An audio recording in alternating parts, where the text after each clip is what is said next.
আমরা প্রথম ভিডিওয়ে নিউটনের গতিসূত্রের প্রথম এবং দ্বিতীয় গতিসূত্র আলোচনা করেছিলাম। তো আজকে আমরা তৃতীয় গতিসূত্রটা আলোচনা করছি, সঙ্গে বলের ঘাত বল কি সেগুলো এবং কিছু অঙ্ক করব। দেখো, বলের ঘাত কোনো বস্তুর উপর কোনো স্থির মানের বল যদি কিছু সময় ধরে ক্রিয়া করে তাহলে ওই বলের মান এবং ওর ক্রিয়াকালের গুণফলকে বলবো বলের ঘাত। বলের ঘাতকে সাধারণত আমরা ইম্পালস বা জে দ্বারা প্রকাশ করি। জে সমান কী হবে, তাহলে বল যদি এফ ধরি, বল ইন্টু কী হবে, সময়। ঠিক আছে, বল ইন্টু সময়। মনে করি কোনো বস্তুর উপর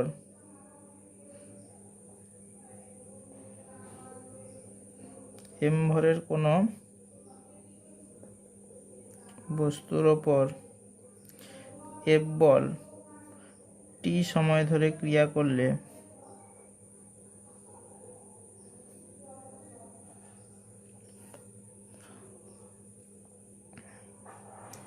গতিবেগ ইউ থেকে বেড়ে ভি হলো, ত্বরণ তাহলে কত হবে? ত্বরণ সমান কত? অন্তিম বেগ মাইনাস প্রাথমিক বেগ বাই কী হবে, সময়। তাহলে বল সমান কত হবে?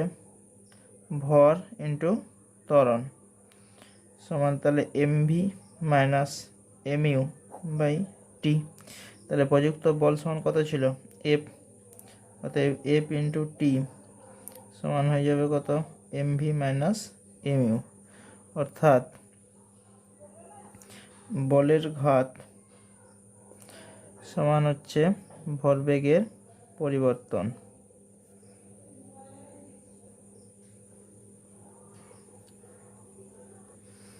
এর মাত্রা কি হবে?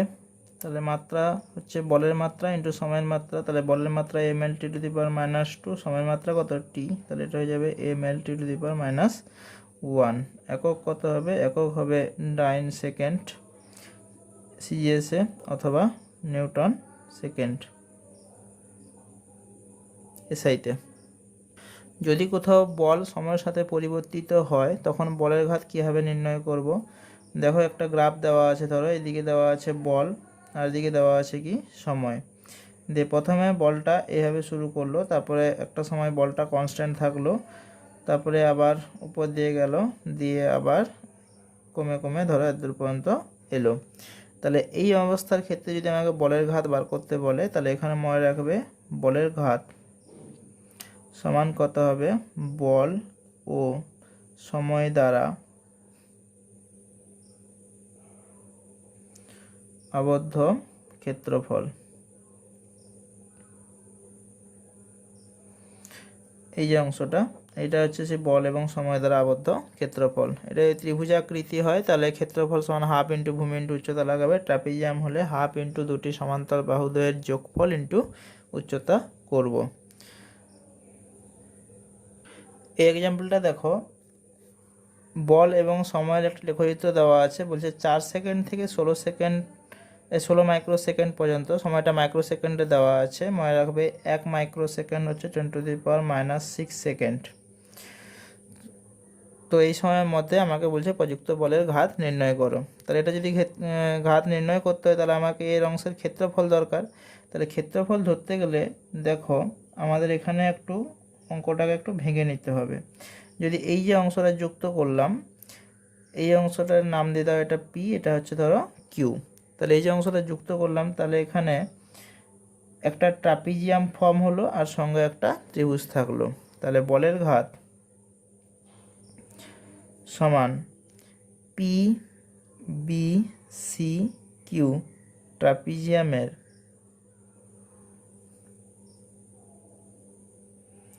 ক্ষেত্রফল প্লাস কিউ সি ডি এর ত্রিভুজ কিউ সি ডি এর ক্ষেত্রফল। এই দুটো ক্ষেত্রফল যোগ করলে আমরা 4 মাইক্রোসেকেন্ড থেকে 16 মাইক্রোসেকেন্ডের মধ্যে বলের ঘাত কত সেটা পেয়ে যাব। তাহলে ট্রাপিজিয়ামের ক্ষেত্রফল সমান কি পড়েছিলাম? হাফ গুণিতক দুটি প্যারালাল বাহুদ্বয়ের যোগফল। তাহলে প্যারালাল বাহু কে পিবি আর একটা হচ্ছে কিউসি। তাহলে পিবি প্লাস কিউসি। ইন্টু উচ্চতা, উচ্চতা কোনটা এইটা পিকিউ, প্লাস ত্রিভুজের ক্ষেত্রফল কী হবে হাফ ইন্টু ভূমি, তাহলে ভূমি এটা কত কিউডি, আর উচ্চতা কত কিউসি, সমান তাহলে হবে হাফ পিবি, পিবি কত 200, আর কিউসি কত দেখো 800, সঙ্গে পিকিউ দেখো পিকিউ 6 থেকে 4 বিয়োগ করলে কত 2, প্লাস হাফ ইন্টু কিউডি কত 16 থেকে 6 চলে গেলে কত 10, ইন্টু কিউসি কোণ কত 800, তাহলে 2 4 800, আর এখানে 2 কাটলেই 2 চলে গেল, তাহলে এটা হলো কত 802 কত 1000, যুক্ত 410 কত 4000, তাহলে এটা হয়ে যাবে কত 5000 নিউটন ইন্টু কত মাইক্রো সেকেন্ড, সমান 5000 ইন্টু 10⁻⁻⁶ কত -6, এটা 5000 মানে কত 5 ইন্টু 10 কিউব, তাহলে এটা হয়ে যাবে কত 5 ইন্টু 10⁻³ নিউটন সেকেন্ড। এটা দিয়ে একটু সিম্পলিফাইড করো, তাহলে এটা হয়ে যাবে 0.005 নিউটন সেকেন্ড। এবার দেখো ঘাত বল। ঘাত বল কি, বৃহৎ মানের কোনো একটি বল যদি কোনো বস্তুর উপর খুব অল্প সময়ের জন্য ক্রিয়া করে তাহলে সেই বলকে বলা হয় ঘাত বল, অর্থাৎ ঘাত বল যা সেটা প্রযুক্ত বলের সাথেই সমান হয়। যেরকম একটা হাতুড়ি যদি একটা পেরেকের উপর মারা হয় তাহলে সে হাতুড়িটি যে বল প্রয়োগ করছে ওটা বল, কিন্তু ওটাকে অ্যাকচুয়ালি ঘাত বল বলে। এরপর হচ্ছে বলের ঘাত এবং ঘাত বলের পার্থক্য পরীক্ষায় আসে অনেক সময়।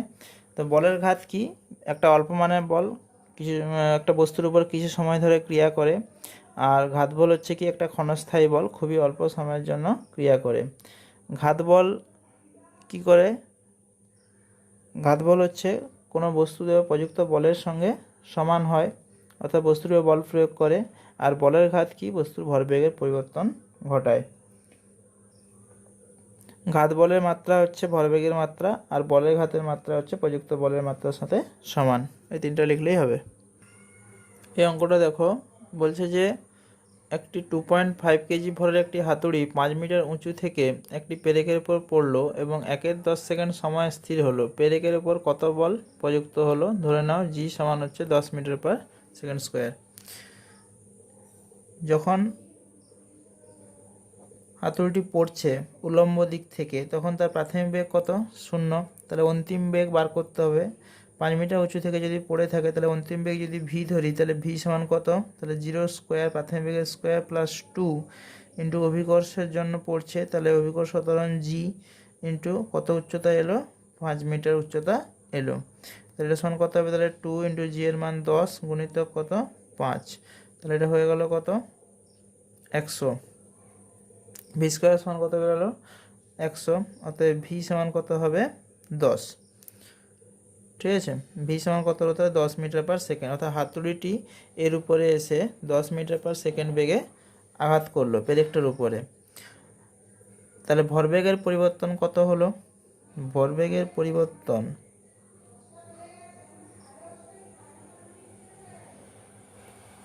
সমান কত হবে? তাহলে এম ইন্টু ভি, তাহলে ফাইনাল বেগ কত? 10 পরে বসাচ্ছি, আর ইউ এর মান কত? প্রাথমিক বেগ কত? 0 সমান তাহলে হবে 2.5 কেজির হাতুড়ি ছিল, ভর ইন্টু বেগ কত? তাহলে 10, তাহলে এটা হয়ে গেল কত? 25।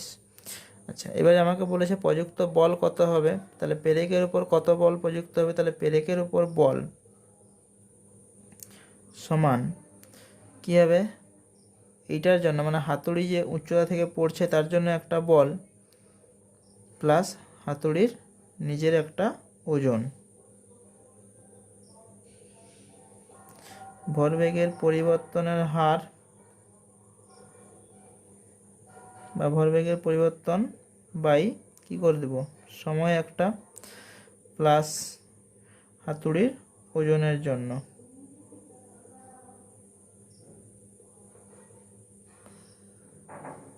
ঠিক আছে, তাহলে হাতুড়ির নিজে থেকে ভরবেগের পরিবর্তন কত করেছিল? এটা 25 নিউটন সেকেন্ড। তাহলে 25 নিউটন সেকেন্ড, আর এখানে স্থির ছিল কত? 1/10 সেকেন্ড। তাহলে 25 বাই 1/10 করে দাও, প্লাস হাতুড়ির ওজন কত, তাহলে 2.5 কেজি ছিল, ইন্টু ওজন হচ্ছে জি মানে কত 10, তাহলে এটা হয়ে যাবে কত 250 প্লাস 2.5 ইন্টু 10 মানে কত 25 সমান কত হবে, তাহলে 275 নিউটন। অর্থাৎ পেরেকটির উপরে মোট এত বল প্রযুক্ত হবে।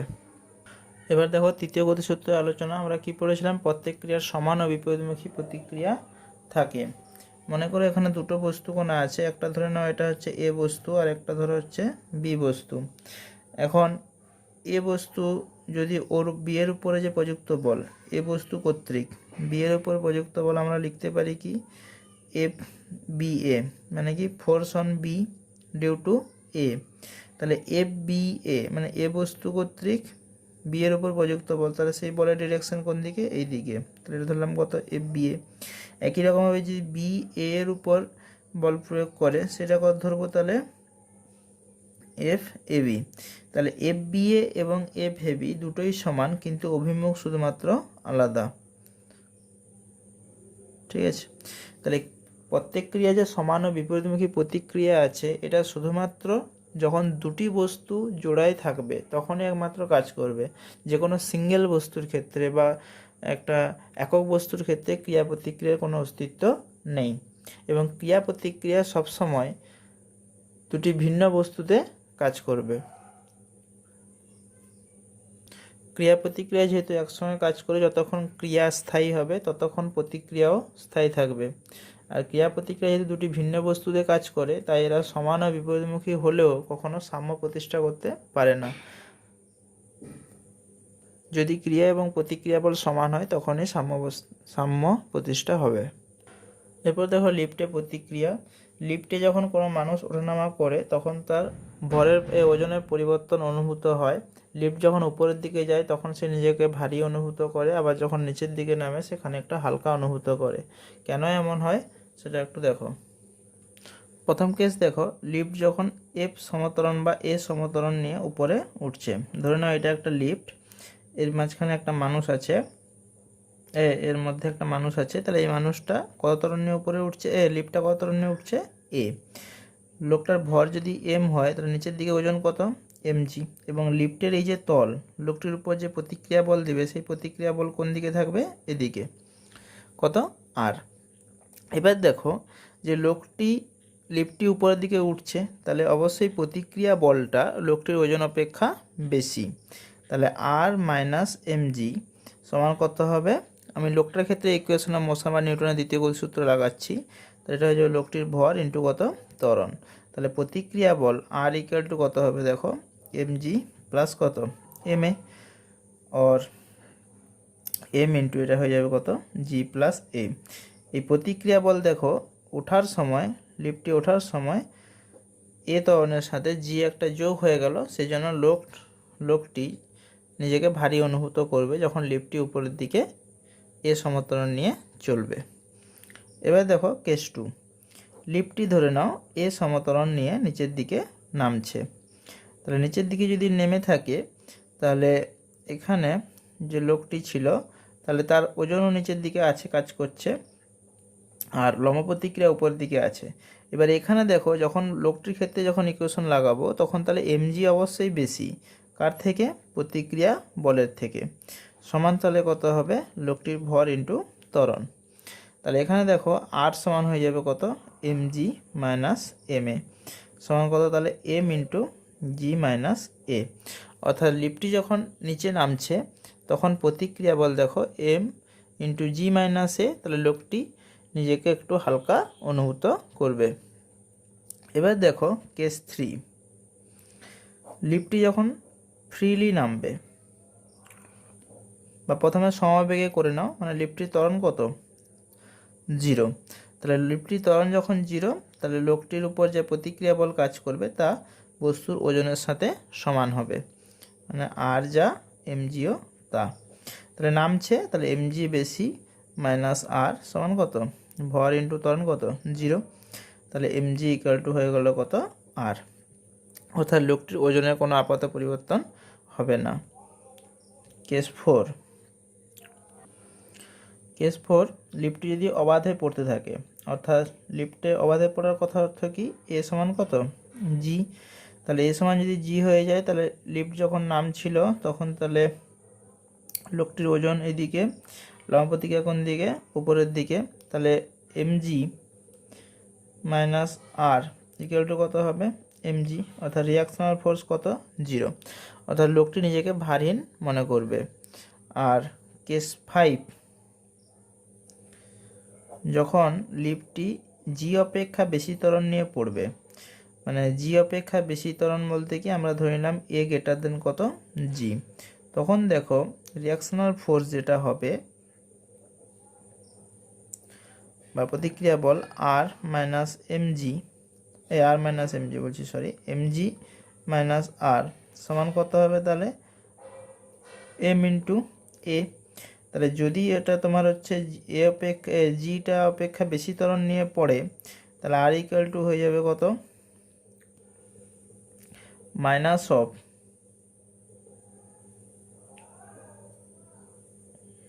এম এ মাইনাস কত, এম জি, সমান তাহলে কত হবে, minus of m into a minus g.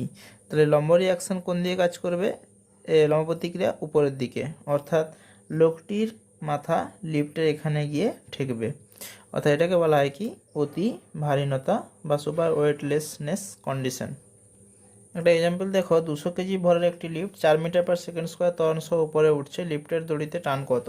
তাহলে লিফট উপরের দিকে উঠছে, তাহলে ধরলাম দড়িতে টান তো উপরের দিকে, আর তার ওজন কোন দিকে, নিচের দিকে, তাহলে এটা হচ্ছে ধরলাম এমজি।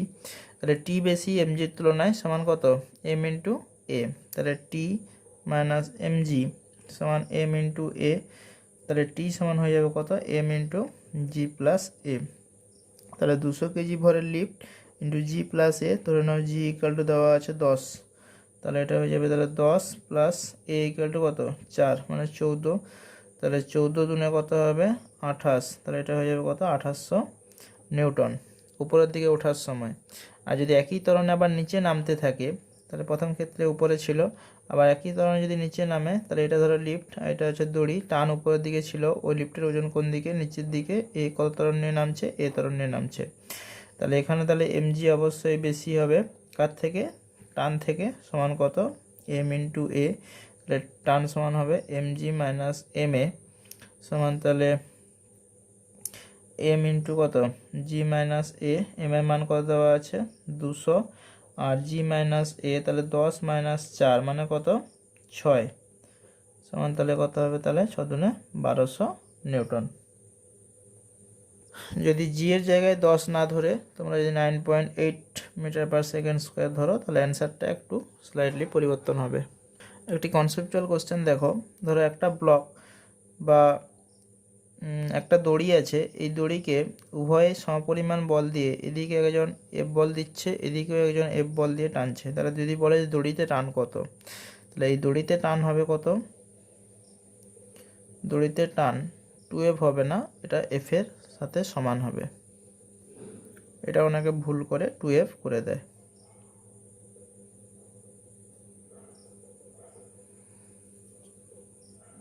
এই অঙ্কটা দেখো, বলছে একটি কপি কলের উপর দিয়ে দুটি ভর M1 এবং M2 কে ঝোলানো আছে, এবং এই সংস্থাটির ত্বরণ A ইকুয়াল টু যদি G/8 হয়, তাহলে M1:M2 কত। তাহলে আমরা আগের দিনের ভিডিওতে এই কপি করার ক্ষেত্রে আমরা যে ত্বরণের রাশিমালা পড়েছিলাম, সেটা দেখো, আমরা যদি ধরে নিই যে এই ব্লকটা ভর বেশি এর তুলনায়, তাহলে ত্বরণ সমান কত হবে, M2 minus M1 whole into g by কত, M1 প্লাস M2। তাহলে এখানে বসিয়ে দাও, এটা কত দেওয়া আছে, G/8, তাহলে G/8 সমান হচ্ছে M2 minus M1 by M1 plus M2 into g, তাহলে জি কেটে গেল, তাহলে M1 প্লাস M2 সমান হবে 8M2 মাইনাস 8M1। তাহলে একটা M1কে এদিকে আনো, তাহলে এটা হয়ে যাবে কত, 9M1 সমান একটার সেদিকে গেলে হয়ে যাবে কত, 7M2। তাহলে M1 বাই M2 সমান কত হবে, 7/9। তাহলে M1:M2 ইকুয়াল টু হবে কত, 7:9। দেখো, নতল বরাবর গড়িয়ে পড়া বস্তুর ত্বরণ। ধরি একটা নতল আছে, সেই নততলের নতিকোণ কত? থিটা। এটা কত? থিটা। এই নততলের উপর কোনো একটা বস্তু আছে যার ভর কত? এম। এবার বস্তুর ওজন সর্বদা নিচের দিকে কাজ করবে, তাহলে এটা কত হবে? mg। এবার লম্ব প্রতিক্রিয়া কোন দিকে? বলেছিলাম তল সাপেক্ষে সবসময় লম্ব দিকে। তাহলে এখানে যদি আমরা একটা উপাংশ বিভাজন করি, তাহলে এটা যদি থিটা হয় তাহলে এটাও থিটা হবে। তাহলে দিয়ে কত হবে? mg cos theta. আর এদিকে যদি উপাংশ বিভাজন করি, এটা হবে কত?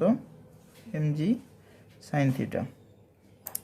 এবার যখন নতল বরাবর বস্তু গড়িয়ে পড়ছে, তাহলে ওই mg sin থিটা বলের জন্যই সে নিচের দিকে নামবে নতল বরাবর। তাহলে নতল বরাবর বল কত? mg sin theta. তাহলে ওই বল সমান কত? ভর ইন্টু ত্বরণ। তাহলে নতল বরাবর গড়িয়ে পড়া বস্তু ত্বরণ ধরলাম কত? a। তাহলে a সমান কত হবে? g sin theta. এই অ্যাঙ্গেলটা থিটা হলো কী করে যদি বুঝতে না পারো, এটা একটা লম্ব টানা আছে, তাহলে এই অ্যাঙ্গেলটা কত? 90 ডিগ্রি। তাহলে এইটুকু অংশটা কত হবে? 90 মাইনাস থিটা। আর এটা পুরোটা দেখো, এখানে এটা লম্ব এই তলের সাপেক্ষে, তাহলে এটা যদি 90 ডিগ্রি হয় তাহলে এটাকে অবশ্যই থিটা হতে হবে। পরের এক্সাম্পলটা দেখো, একটা নতল দেওয়া আছে, নতলের এদিকে m1 দেওয়া আছে, এদিকে m2 ভর একটি ঝোলানো আছে একটি দড়ির সাহায্যে। তাহলে এই দড়িতে টান সবসময় কোন দিকে হবে? কপিকলের দিকে। এখন বলছে সংস্থাটির ত্বরণ এবং দড়িতে টান নির্ণয় করো। তাহলে ত্বরণ যদি নির্ণয় করতে হয়, একটা সাধারণ ফর্মুলা আমি বলে দিচ্ছি দেখো। এখানে এদিকে কত? এই রূপাংশ বিভাজন করলে এদিকে কত হবে? m1g sin theta. ঠিক আছে। তাহলে আমি যদি ধরে নিই বস্তুকণাটি এদিকে গতিশীল এ ত্বরণ নিয়ে, তাহলে এও তাহলে কত হবে? এ ত্বরণ নিয়ে নিচের দিকে নামবে। তাহলে এখানে আমরা যদি এদের মুক্ত বটচিত্র অঙ্কন করি, তাহলে m1 ভরের ক্ষেত্রে এদিকে কত কাজ করছে? t, আর এদিকে কত কাজ করছে? m1g sin theta. তাহলে বস্তু সংস্থার গতি কত? a। তাহলে অবশ্যই এই বলটা বেশি হবে। তাহলে t মাইনাস কত? m1g sin থিটা সমান কত? m1a। এটা একটা ইকুয়েশন। আর m2-র যদি আমরা ছবি একটা মুক্ত বটচিত্র এঁকে দিই, তাহলে m2-র ক্ষেত্রে নিচের দিকে ওজন কত? m2g। উপর দিয়ে টান কত? t।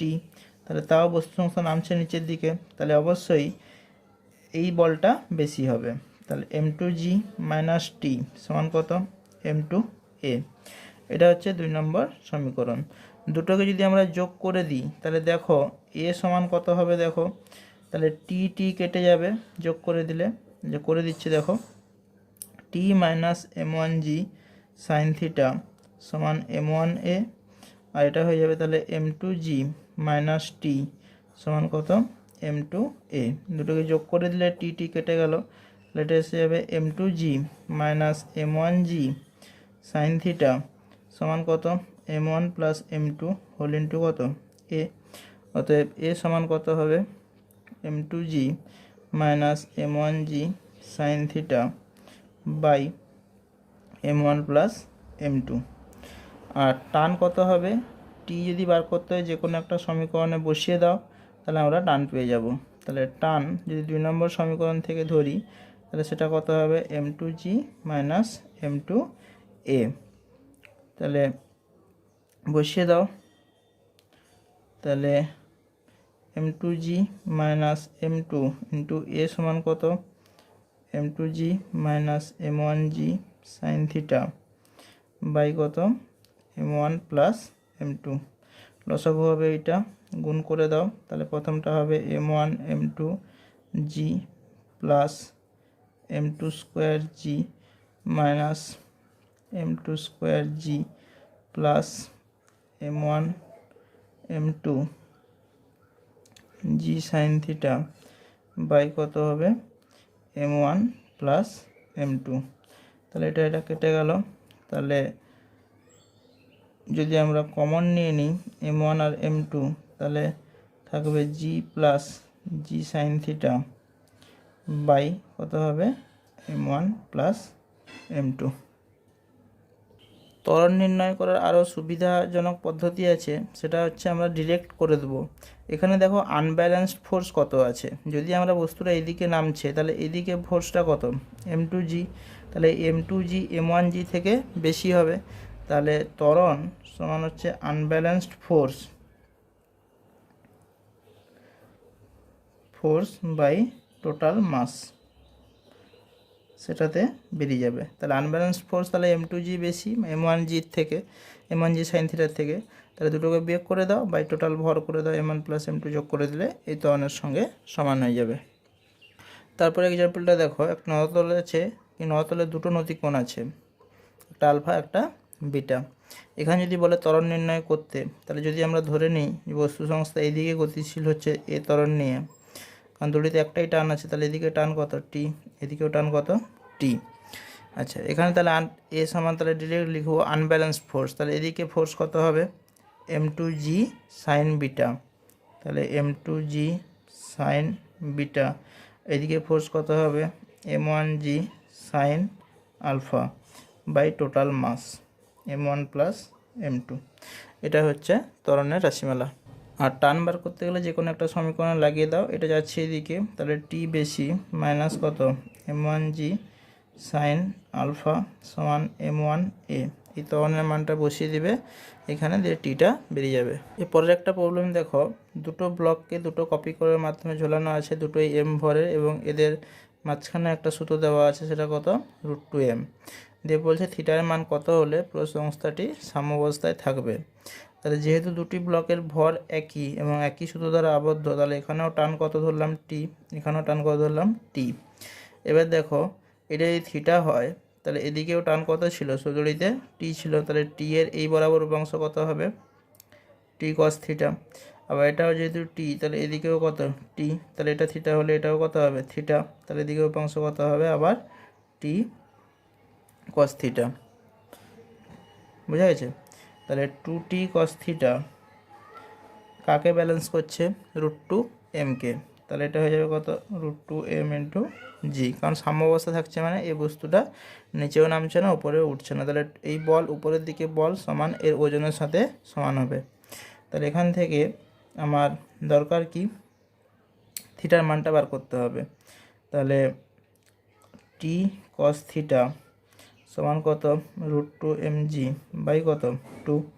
এবার টি এর মান দেখো, এখানে যদি আমরা টি যে কোনো একটা সমীকরণ লাগিয়ে দিই, তাহলে এদিকে বল কত আছে mg, তাহলে টি এর মান কত mg, তাহলে mg cos থিটা সমান কত হবে √2/2 mg, বোথ সাইডে mg mg কেটে গেল, তাহলে cos থিটা ইকুয়াল টু √2/2 মানে কত 1/√2 সমান কত cos 45 ডিগ্রি, তাহলে থিটা সমান কত হবে 45 ডিগ্রি।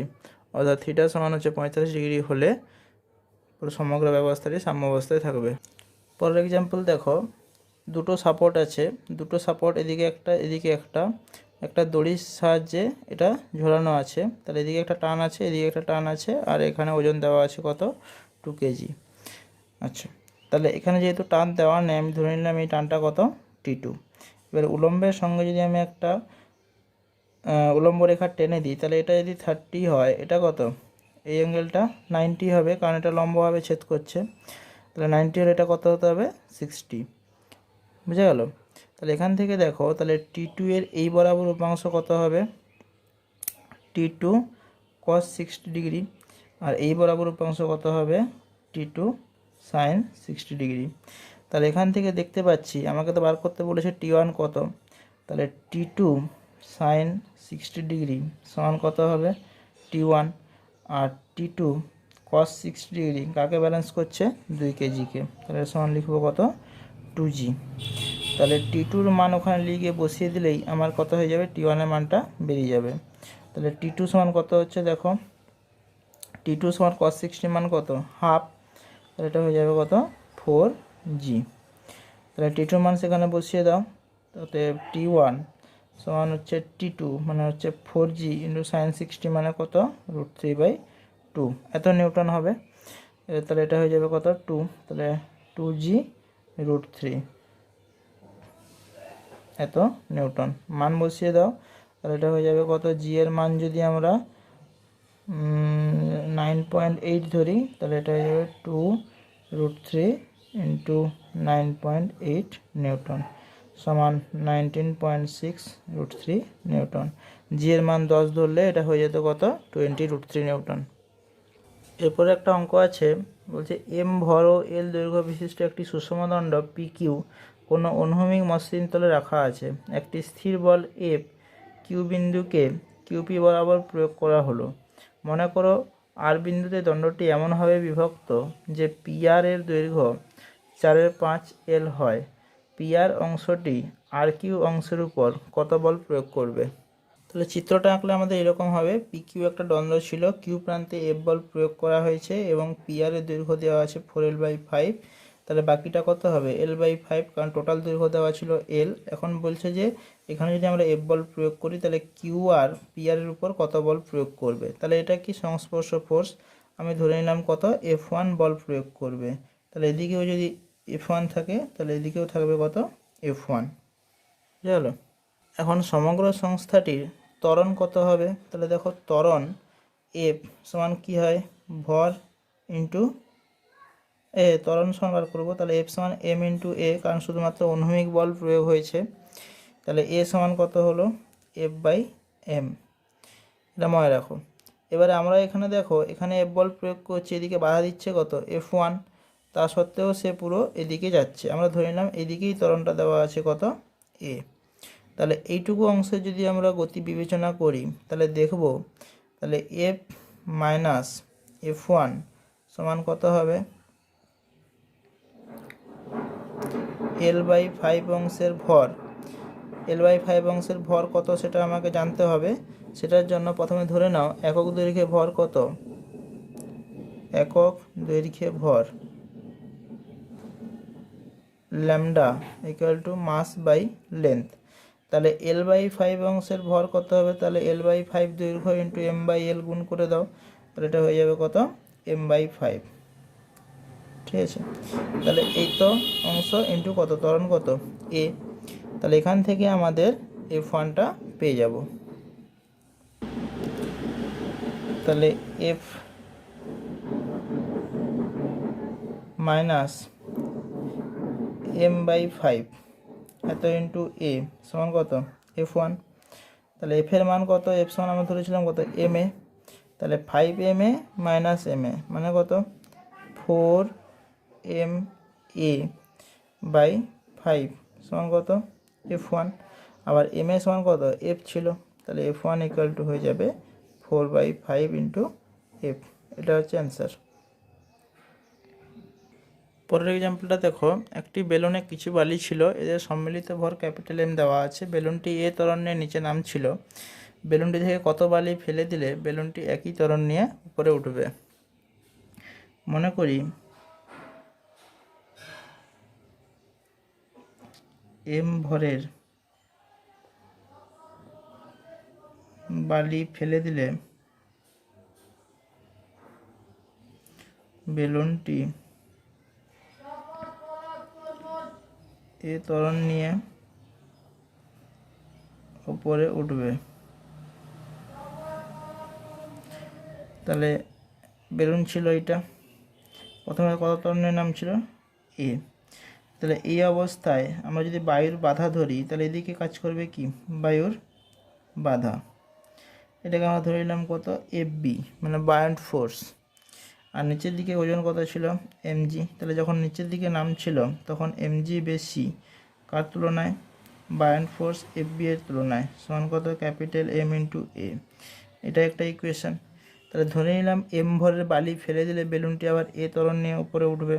তাহলে দ্বিতীয় ক্ষেত্রে নিচের দিকে ভর কত কাজ করবে, m মাইনাস ছোট m ইন্টু কত, জি। তাহলে উপরে পি মাইনাস স্মল এ মাইনাস এম ইন্টু জি সমান কত, এটা। দুটো সমীকরণ সমাধান করো, এটা 2 নম্বর, এটা 1 নম্বর।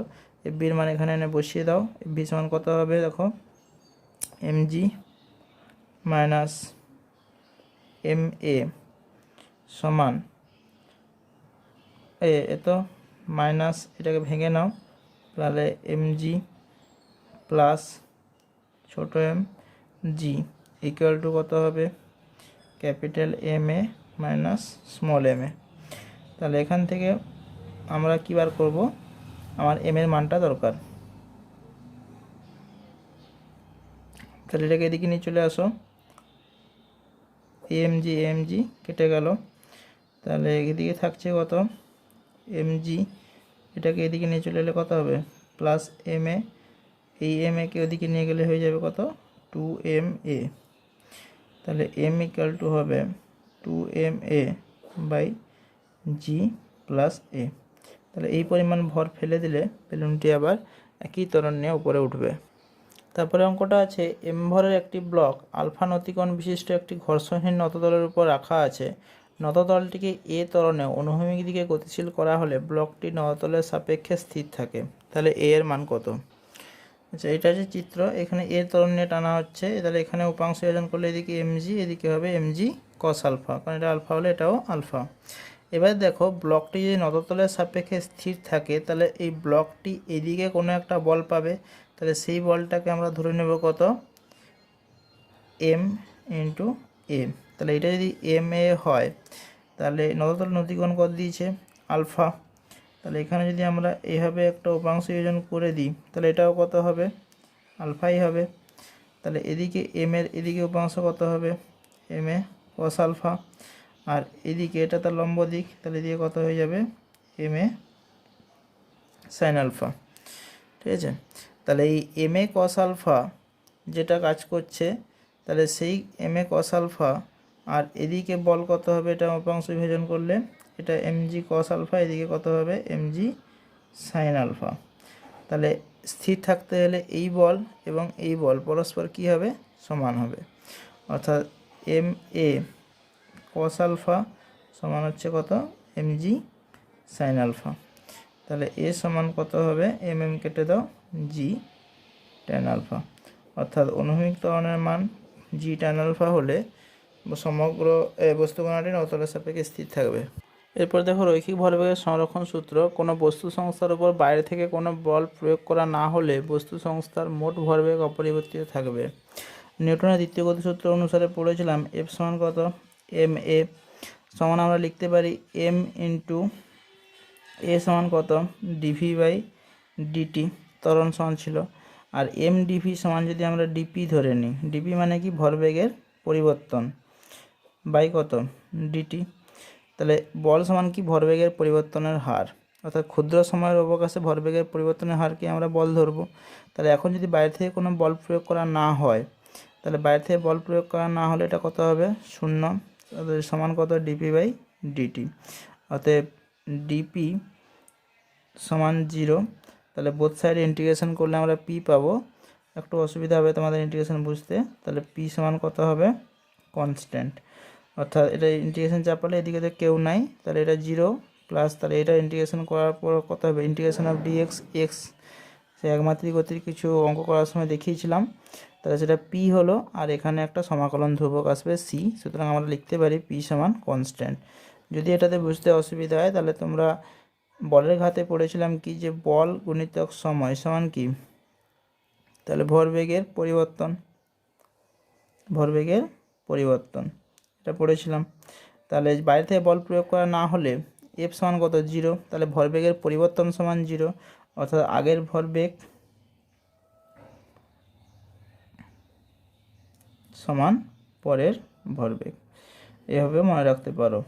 অর্থাৎ বাইরে থেকে বল প্রয়োগ করা না হলে আগের ভরবেগ যা ছিল আর পরের ভরবেগ কী হবে একই হবে যখন এফ সমান 0। দুটি বস্তু সংস্থা যদি থাকে, ধরে নাও একটা হচ্ছে m1 ভরের আর একটা হচ্ছে m2 ভরের, এরা পরস্পর কিছু একটা বেগ নিয়ে যাচ্ছিল, এ ধরে নাও u1 বেগে যাচ্ছিল, এ ধরো u2 বেগে যাচ্ছিল, এরা পরস্পর সংঘাত যখন হবে তাহলে এরা কাছাকাছি আসবে, সংঘাতের পর এরা আবার অন্য কিছু বেগ নিয়ে গতিশীল হলো, ধরলাম m1টা যাচ্ছে v1 বেগে এবং m2টা যাচ্ছে v2 বেগে, বুঝে গেল। তাহলে সংঘাতের আগে এদিকে, সংঘাতের পর এদিকে, তাহলে সংঘাতের আগে ভরবেগ কত ছিল m1 u1 প্লাস কত হবে m2 u2, মানে মোট ভরবেগ সমান সংঘাতের পর কত হবে m1 v1 plus m2 v2। তাহলে এটা হচ্ছে এখান থেকে কেউ বল প্রয়োগ করেনি, তাহলে নিজে থেকেই ওরা কলিশন করেছে, দিয়ে এরা পরস্পর সেপারেট হয়ে গেছে। এখানে অবশ্যই যে কোনো একটা বেগ অবশ্যই বেশি হতে হবে, নাহলে কলিশন সম্ভব নয়, বুঝে গেল। তাহলে বাইরে থেকে বল প্রয়োগ করা না হলে আগের ভরবেগ আর পরের ভরবেগ পরস্পর কী হবে, আনচেঞ্জ থাকবে। তাহলে পরিবর্তন কত, 0। এরপরে দেখো রৈখিক ভরবেগের সংরক্ষণ সূত্র থেকে নিউটনের তৃতীয় গতিসূত্র। তাহলে আমরা আগেই দেখলাম এই চিত্র অনুসারে যে আগের ভরবেগ আর পরের ভরবেগ যেটা পরস্পর সমান হবে যদি বাইরে থেকে কোনো বল প্রয়োগ করা না হয়। তাহলে এখানে আমরা প্রতিটা রাশিকে একদিকে আনি, অর্থাৎ M2 ভরটাকে একদিকে আনবো, M1টাকে অন্যদিকে নিয়ে যাব। তাহলে M2 V2 minus M2 U2 মানে এটাকে ওদিকে নিয়ে গেলাম, সমান এটাকে এদিকে নিয়ে আসো, দিয়ে মাইনাস কমন নাও। তাহলে M1 V1 এদিকে নিয়ে এলে এটা মাইনাস M1 V1 আর প্লাস কত আছে M1 U1, ও কমন লিব যেহেতু তাহলে এটা মাইনাস করে দাও, ঠিক আছে। তাহলে এটা এই যে এখানে বস্তুগুলো যখন সংঘাত হচ্ছিল, এই সংঘাতের সময়কাল T হলে, সংঘাতের সময়কাল T হলে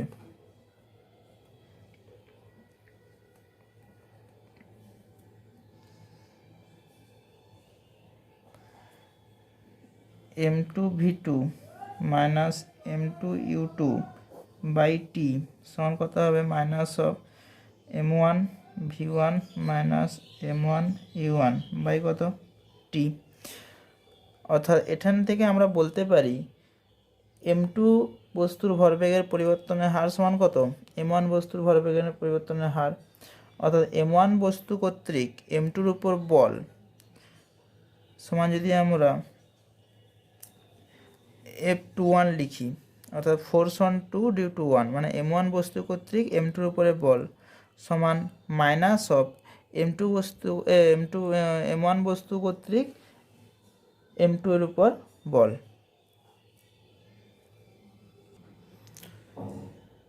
তাহলে এটা কী হলো, M1 বস্তু কর্তৃক M2-এর উপর বল সমান অপোজিট ডিরেকশানে M2 বস্তু কর্তৃক M1-এর উপর প্রযুক্ত বল হবে। অর্থাৎ এটা হয়ে যাবে কত, F12। এটা ভালো করে মনে রাখবে, ফোর্স অন 2 ডিউ টু 1 মানে M1 বস্তু কর্তৃক M2-এর উপর বল, আর এটা হচ্ছে কি ফোর্স অন 1 ডিউ টু 2 তাহলে M2 বস্তু কর্তৃক M1-এর উপর প্রযুক্ত বল। তাহলে এরা পরস্পর বিপরীতমুখী। তাহলে আমরা লিখতে পারি ক্রিয়া সমান প্রতিক্রিয়া। অতএব লিখতে পারি ক্রিয়া সমান মাইনাস অফ প্রতিক্রিয়া।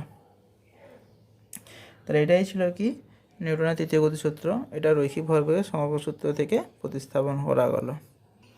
এরপরে দেখো নিউটনের তৃতীয় গতিসূত্র থেকে ভরবেগের সংরক্ষণ সূত্র।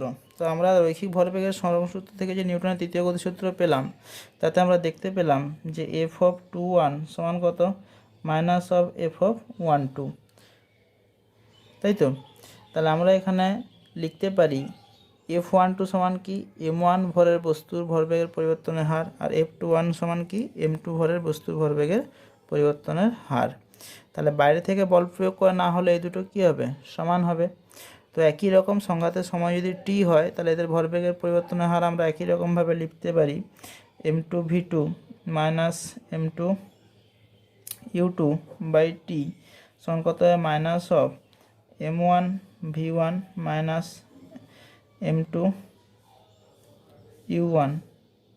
M1 U1 বাই কত T। ঠিক আছে, বোথ সাইডে টি উড়িয়ে দাও। তাহলে M2 V2